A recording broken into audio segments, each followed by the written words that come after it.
Hi, everybody. We're more than halfway done through the semester, and I can't tell you how much I've really enjoyed learning with and from you this semester.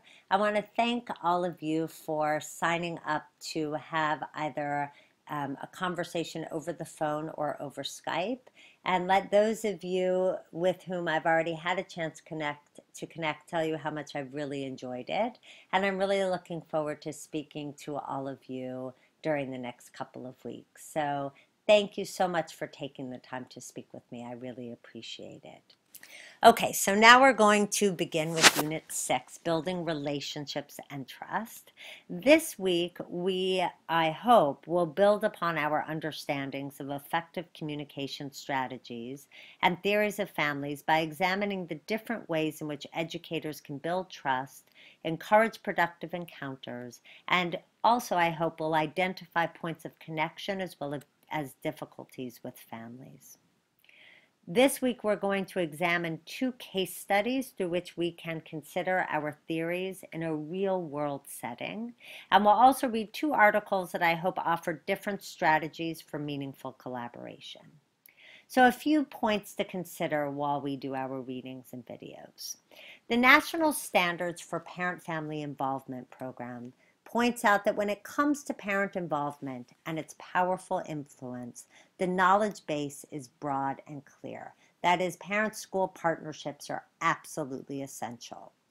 The challenge then comes in transforming this knowledge into practice and then the practice into results. So we know that schools that work well with families have improved teacher morale and higher ratings of teachers by parents. So it not only helps families, but it's been proven that it really helps us too as educators.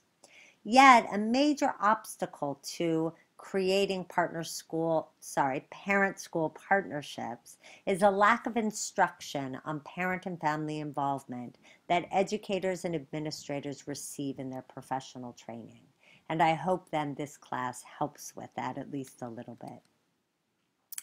The article points out that different types of parent-family involvement produce different gains. To have long-lasting gains, though, for students, parent involvement activities must all be well-planned, inclusive, and comprehensive. And we know that the benefits of involving parents is not just confined to the early years. There are significant gains at all ages and all grades. And part of the reason this is important to note is I think in general, early childhood education is stronger in their willingness to engage parents. And as children get older, this begins to lessen. But the research has shown that it's important whether you're in pre-K or in 12th grade. The most accurate predictor of a student's achievement actually in school isn't income or social status, but the extent to which that student's family is able to create a home environment that encourages learning, communicates high yet reasonable expectations for their children's involvement in future careers, and most importantly to us, whether they're able to become involved in their children's education at school and in the community. This week's readings and videos also remind us how vulnerable it can make parents feel when we communicate to them our concerns about their child.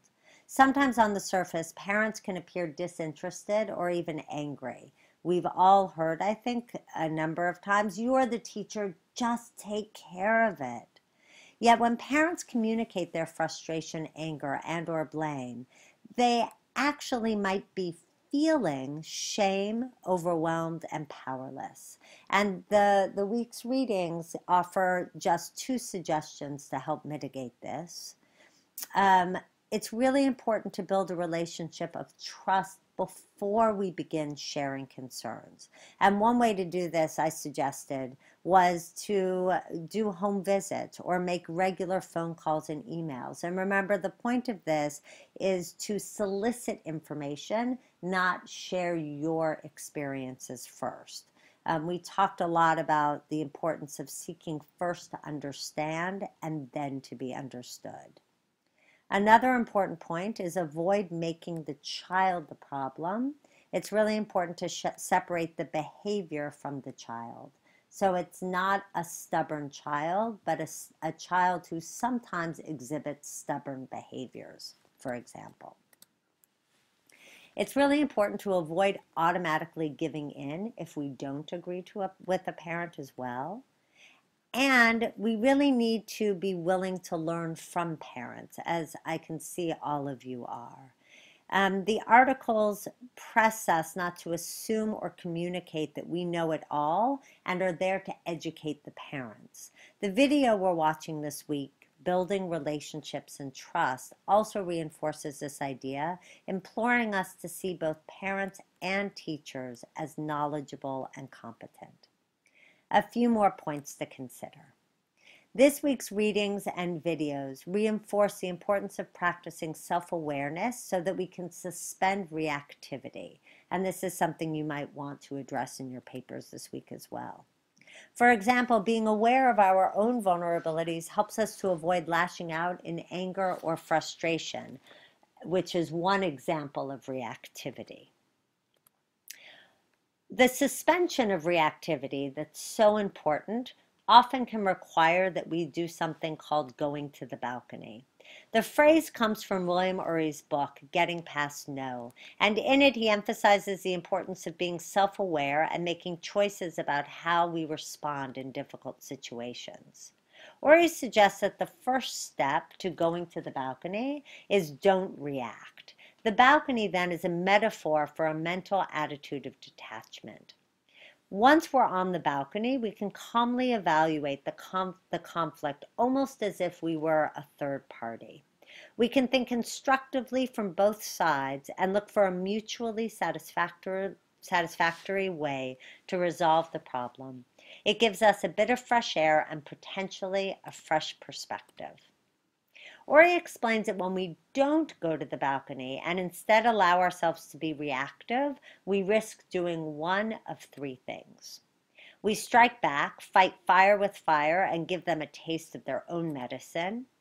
We give in. Sometimes we're intimidated and appease unreasonable people under the illusion that if we give in just this one last time, we will get them off our back. Heywood Broun famously said that an appeaser is someone who believes that if you keep on throwing steaks to a tiger, the tiger will eventually become a vegetarian.